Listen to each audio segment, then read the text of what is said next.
Hey, what's up guys? John here. What's happening right now between Russia and China and a variety of other countries is something of mass concern that we all need to pay close attention to, because America is walking into very, very big problems, some of the biggest problems that we've ever experienced in history. Take a look at this. U.S. tells China its support for Russia complicates relationships, right? This is July 9th. Well, just yesterday, this is their response, a Russia-China gas pipeline will begin construction in 2024 while the EU signs a supply deal with Azerbaijan, right? And so what is this going to look like? We're going to start to see more and more fossil fuels and oil and opportunity flow to a lot of other countries, right? And so what I believe we're witnessing is the early stages of the death of the dollar. And this is why I say this. Now, U.S. blackened raising China's alignment with the war in Ukraine, right? Now look at this. This came out November 11th, 2016, right? So about 6 years ago, 6.5 years ago, America's dominance will be over, right? In the next 7.5 years, we'll have a handful of global powers. Almost kind of sounds like BRICS, right? Almost kind of sounds like BRICS. People say, oh, that's not real. Well, here's the guy. And look at the background, every image, right? This has been going for a very long time.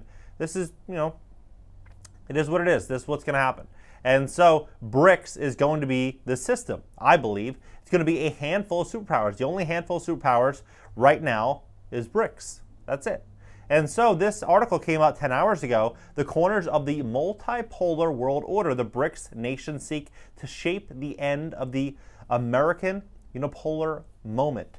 And so when we look at this, the global system has been steadily moving towards a post-American world or a post-Western world, both of which capture the same geopolitical phenomena relating to what this person said in 2014, the end of the American world order. The single event that did most to catalyze the multipolarization trend was the U.S. subprime mortgage crisis from 2007 to 2010. The crisis marked the moment when a growing number of international investors and economists started to take BRICS more seriously. Due to developing countries' governance failures in response to a recession, the international finance order faced a legitimacy crisis. BRICS economies increased their intra-bloc cooperation in international finance and successfully established themselves as new pillars of stability in the world economy, with the nations enjoying average annual economic growth of 10.7% during that crisis, 2006-2008 mortgage crisis. Since then, the bloc's primary objective has been to promote a shift from Western-led global governance systems to a more inclusive, that's a very powerful buzzword today, an inclusive paradigm in multipolarity that could serve as an alternative to the U.S. hegemony unipolar model, right? We underline our support for a more democratic and just multipolar world order based on the rule of international law, equality, mutual respect, cooperation, coordinated action, and collective decision-making in all states, reads a joint statement from the BRICS countries' leaders published in 2009 meeting. This position regarding multipolarity has been maintained through the following years. Despite international disbelief in BRICS' effectiveness and cohesion among Western commentators, the Financial Times admitted in 2014 that shifts in global economic power suggest the changes in institutional power may be logical or even inevitable. Following the BRICS summit in China in 2017, members published which laid out a 68-point manifesto for the multipolar world order aimed at replacing Pax Americana. The strategic partnership status and intra-bloc relations was approved, and the centrality of the United Nations and the need to reform the UN Security Council and Bretton Woods institutions were reaffirmed. Notably, the same summit Beijing came up with, the idea known as BRICS, that has paved the way for the bloc's cooperation with non-member states and created a solid base for truly collective leadership. As the recent BRICS forum proved, more and more countries are becoming interested in cooperating with the bloc, with Middle East, Latin America nations keeping a close eye on a group of emerging economies, and Argentina and Iran are already desiring to become full members. Both China and Russia appear to look favorably at BRICS enlargement as a way to embrace changes and keep abreast with the times, and have them look forward to clarifying the guiding principles, standards, and criteria and procedures of the enlargement process. The BRICS nations account for more than 40% of the Earth's population. The collective GDP amounts to 25% of global GDP, 21 trillion, and the nation's share in world trade was close to 20%, 6.7 trillion. In 2020, it should be obvious that BRICS is a force to be reckoned with.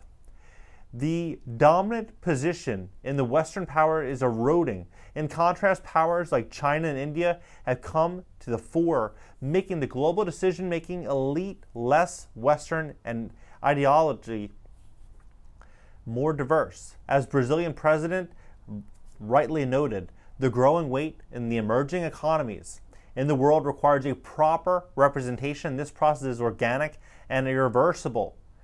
It represents the order in which the UN and G20 are given preference over NATO and the G7 group. The BRICS nations are laying the foundation of a multipolar world order that is genuinely democratic, where states act as sovereign entities, co-managing the international systems through international law rather than under hegemonic rule-based order, right? So you see where this is going. Now with China and Russia building out this pipeline, this pipeline is a bridge.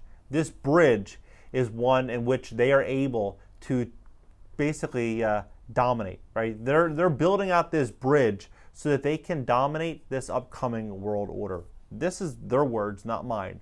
And so we're looking at, the fate of America. We're looking at the fate of the world.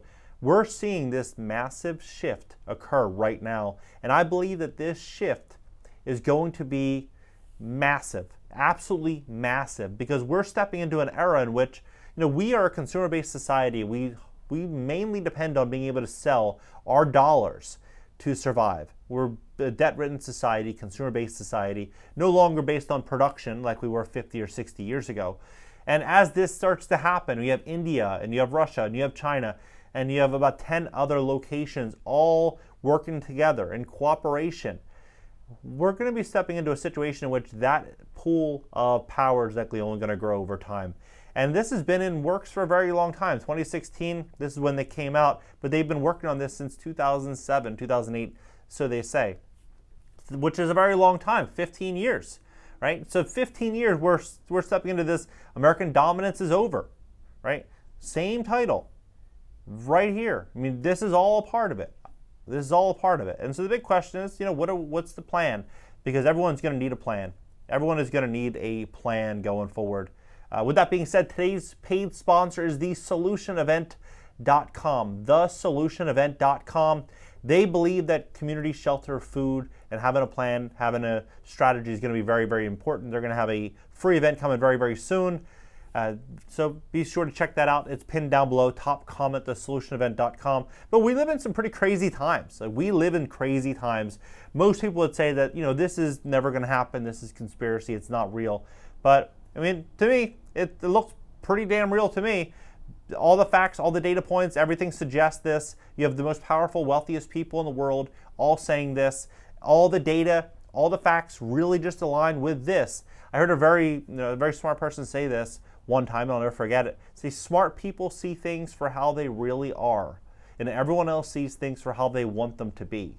And so when they see things for how they want them to be, it's easier to dismiss everything else and say, oh, not real, or oh, conspiracy, oh, crazy, because it makes them feel more comfortable. But if you look at the real data and you digest the real data suggests that America is in very, very big trouble and that we're heading into dark times for the US dollar and the US economy. That is what the real data suggests. We're looking at this record high inflation that's only going to be skyrocketing over time. It's going to get crazy. A Russia-China gas pipeline will break ground within 2 years, the Financial Times said Monday, as the two allies deepen their economic and energy ties. Mongolia Prime Minister told the Financial Times that construction should begin in 2024 despite Russia's invasion. And it's going to begin service 2030. Pipeline is going to be 2,600 kilometers and expected to begin service in 2030. Mongolia will also benefit from the transit fees and taxes to help an aligning economy hit hard from the pandemic. Russia's gas exports to China have been ramping since 2019, but strengthened inflows are pivotal to Moscow and Europe moving further away from reliance on its suppliers. The earlier Power Siberia pipeline was previously a pivotal source of flows to Europe, but the Siberian fields will now redirect gas to China. The news comes as European Union signed a new deal with Azerbaijan Monday to double imports of natural gas by 2027 to at least 20 billion cubic meters. Today, with this new memorandum of understanding, we are opening a new chapter of our energy cooperation with Azerbaijan, a key partner in our efforts to move away from Russian fossil fuels, said European Commissioner. This is happening. Drop your comments below. What do you think about this entire situation? They said just the 9th, so 14 days ago, not even 10 days ago, they said that, China told its support that it complicates relations. Basically, saying, please, let's stop this. What did they do? 23 hours later, or 23 hours ago, they said that the construction is beginning in a year and a half, 2 years. So this is happening. It's happening in a very big way. Everything we're seeing a lot of things that are, we have to see through the lines. Another really good quote is, a sign of intelligence is not reading the headlines, it's reading between the lines. You read between the lines, you look at the facts are saying all one thing. What do you think about this entire situation? Drop your comments below. Subscribe here. Subscribe to my second channel. It's going to be an interactive call-in show this upcoming week. Hopefully it's likely going to be happening hopefully the next few days. So be sure to go check that out. It's definitely worth the wait. And the link for the solutionevent.com is just above the link for my second channel. And follow me on LinkedIn, Twitter, Instagram, and TikTok, and I'll catch you guys in the next video. If you're interested in being sponsored on my YouTube channel, visit cashnow.video/sponsor and fill out the application.